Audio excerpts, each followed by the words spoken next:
Start. नमस्कार दोस्तों, आप सबको गुप्त नवरात्रों की ढेर सारी शुभकामनाएं। 10 फरवरी से गुप्त नवरात्रे हैं। आज मैं आप सबको एक बहुत ही सरल विधि बताने वाली हूं कि आप घर में गुप्त नवरात्रों में पूजा माँ की कैसे करें। गुप्त नवरात्रों में 10 महाविद्याओं की साधना की जाती है। नवरात्र के स्वरूप देवी का नाम संपूर्ण ऐश्वर्य कारिणी माता है। इस गुप्त नवरात्रों में कोई भी भक्त माता दुर्गा की पूजा करते हैं तो माँ उनके कार्यों को सफल जरूर बनाती हैं। आप देवी माँ को विराजमान करें। बहुत सारी जो विधि है मैं अब आप सबको बताने वाली हूँ। सबसे पहले आप एक चौकी बिछा लीजिए, उस पर लाल कपड़ा बिछा दीजिए। लाल कपड़ा बिछाने के बाद पीला कपड़ा भी बिछा सकते हैं या आप खाली लाल कपड़ा। उसके बाद आप जो है गंगा जल छिड़क दीजिए, उस जगह को आप पवित्र कर दीजिए। उसके बाद आप यहाँ अष्टदल कमल बनाइए, जो मैंने बना दिया है। मैं आपको सब वीडियो में बता रही हूँ, बाकी मैंने तैयारी कर लिया है। उसके बाद आप जो है माता को पंचामृत से स्नान कराएं। पंचामृत से, ये देखिए। और पंचामृत में क्या क्या होता है? दूध, दही, गंगा जल, घी, मिश्री, शहद। आप जो है इन सब चीज़ों से माँ को, अगर आपकी माँ चांदी की हैं, सोने की हैं, पीतल की हैं, तो आप एक बड़े बर्तन में रख के माँ को स्नान करा दीजिए। उसके बाद माँ को अच्छे तरह पोंछ के सजा के तब उनको जो है यहाँ चौकी पे फूल या अक्षत बिछा के तब माँ को विराजमान करिए, जो मैंने कर दिया है।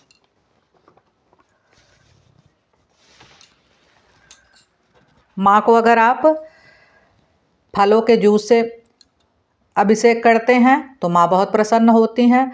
सबसे ज़्यादा गन्ने के रस से अगर आप उनका स्नान कराते हैं तो माँ बहुत प्रसन्न होती हैं।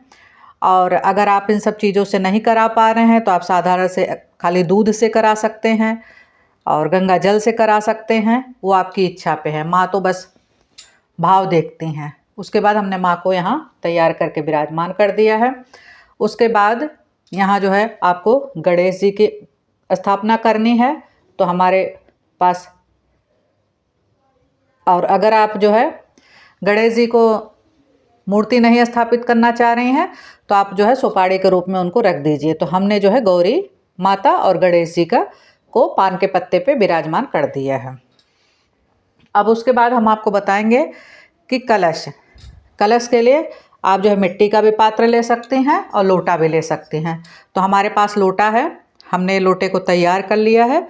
आप यहाँ जो है कलावा बांध दीजिए। उसके बाद आप स्वास्तिक बना लीजिए। स्वास्तिक बनाने के बाद आप जो है इसको अष्टदल कमल पे रख दीजिए। उसके बाद आप जो है सबसे पहले इसमें गंगा जल डालेंगे। गंगा जल डालने के बाद आप जो है साफ जो है जल डालेंगे। जल डालने के बाद आप इसमें जो है हल्दी डालेंगे, कमलगट्टा डालेंगे, लौंग इलायची डालेंगे, 1 रुपये, 5 रुपये, 10 रुपये का आप यहाँ पे सिक्का डालेंगे। उसके बाद आप इसमें फूल डालेंगे और थोड़ा सा अक्षत डालेंगे। ये आपका कलश तैयार हो गया। घट स्थापना के लिए हमने तैयारी कर दी है।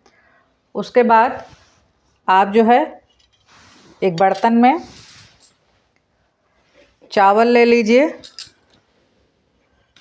चावल ले सकते हैं आप, गेहूं ले सकते हैं, वो आपकी इच्छा। अन्न कोई भी होना चाहिए। चीनी भी ले सकते हैं आप। कलश के ऊपर ऐसे रख दीजिए। फिर आप जो है पंच पल्लव ले लीजिए। आप जो है आम का भी ले सकते हैं, अशोक का भी ले सकते हैं। पंच पल्लव ले लीजिए।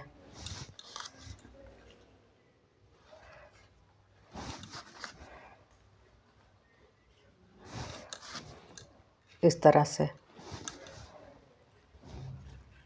और इसमें दूर्वा भी डाला जाता है। ये करके आप इस पे ये चावल रख दीजिए। अब हमने जो है यहाँ पे नारियल लिया है, हमने नारियल को भी तैयार कर दिया है। नारियल पे आप चुनरी बांध दीजिए, चुनरी बांध के कलावा लपेट दीजिए, और जिधर नारियल में आंखें बनी हुई रहती हैं वो आप कलश पे रख दीजिए। कलश आप खड़ा भी रख सकते हैं और सामने, आंखें सामने की तरफ होनी चाहिए। हमने गौरी गणेश जी को रख दिया है। अब आप जो है आचमनी में जल लेके चारों तरफ से ऐसे घुमाएंगे, उस जगह को पवित्र करेंगे। फिर एक फूल लेंगे,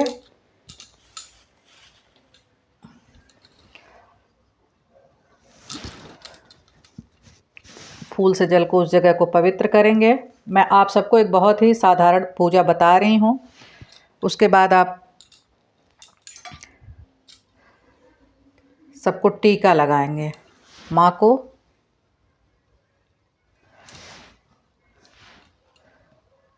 गौरी गणेश जी को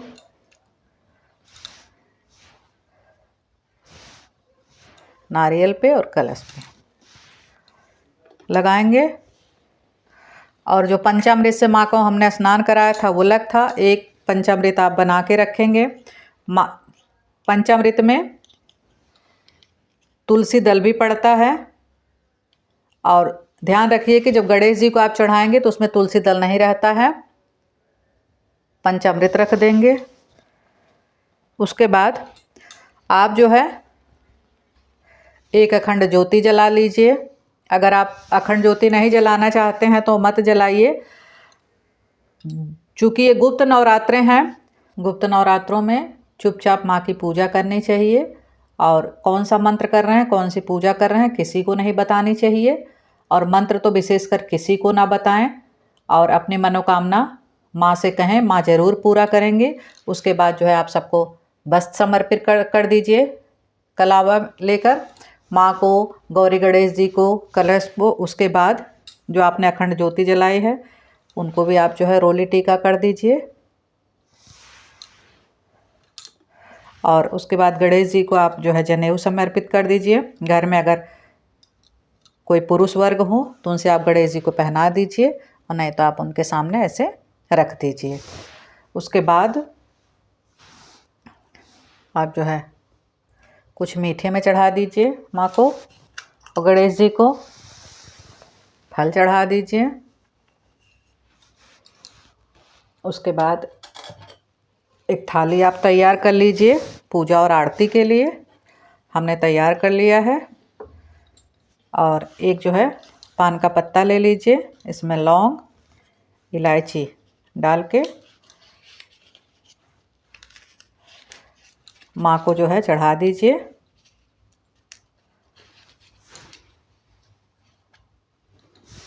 और गणेश जी को भी लौंग इलायची चढ़ा दीजिए। और गणेश जी को, माता को लाल फूल बहुत पसंद है।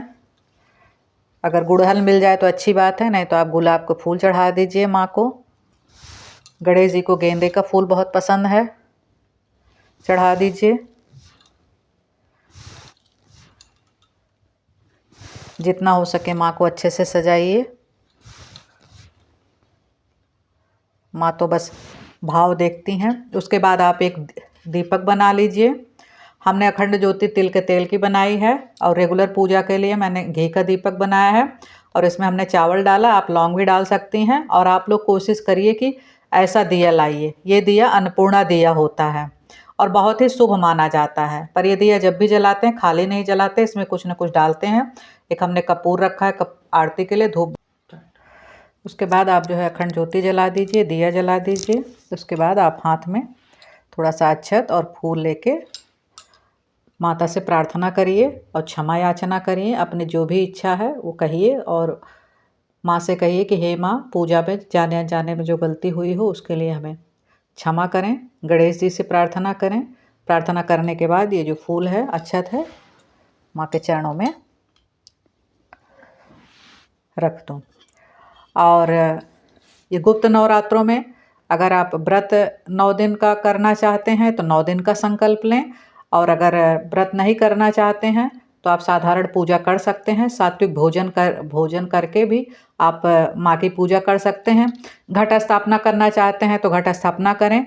अगर आप ज्वारे बोना चाहते हैं तो ज्वारे बो सकते हैं। जैसे 2 नवरात्रों में आप रहते हैं आप वैसे भी कर सकते हैं। और अगर आप नहीं कर सकते तो एक साधारण सी पूजा सुबह शाम आप माँ के सामने ज्योति जलाइए और पूजा करिए, और मंत्रों का जितना हो सके जाप करिए, क्योंकि इसमें माँ के 10 विद्याओं की पूजा होती है। अगर कोई चीज़ आप सिद्ध करना चाहते हैं, कोई मंत्र सिद्ध करना चाहते हैं तो ब्रह्म मुहूर्त में मंत्र का जाप करिए, नहीं तो रात्र में घर का सारा काम निपटा के तब माँ के सामने बैठ के आप करिए। और दुर्गा सप्तशती किताब है, इसमें बहुत सारे मंत्र है, पर मैं आपको एक साधारण से मंत्र बता रही हूँ।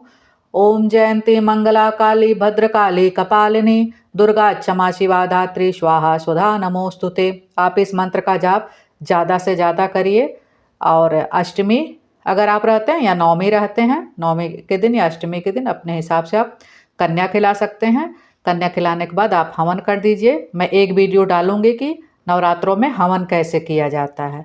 उसके बाद आप जो है माँ की आरती कर लीजिए। पाठ करने के बाद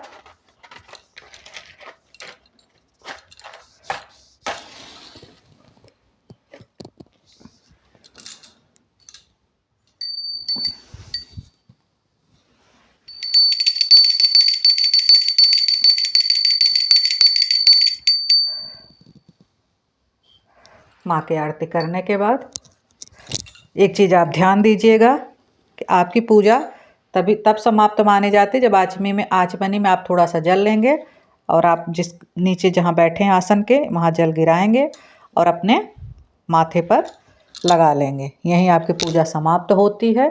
माँ तो बस भाव की भूखी हैं, और मेरे सबसे निवेदन है कि आप लोग गुप्त नवरात्रे माँ की रखिए और अपनी मनोकामना माँ से बोलिए, और ज़्यादा किसी से कहने सुनने बताने की ज़रूरत नहीं है। जय माता की। और ये लोटे में अंत में ये बताऊंगी कि ये लोटे का जो जल आप रखेंगे, इनको ले जाके अगर नीम का पेड़ है तो शीतला मैया को चढ़ा दीजिए, नहीं तो किसी भी पेड़ में आप इस जल को चढ़ा के फिर माँ के सामने एक लोटा जल रख सकती हैं। जय माता दी।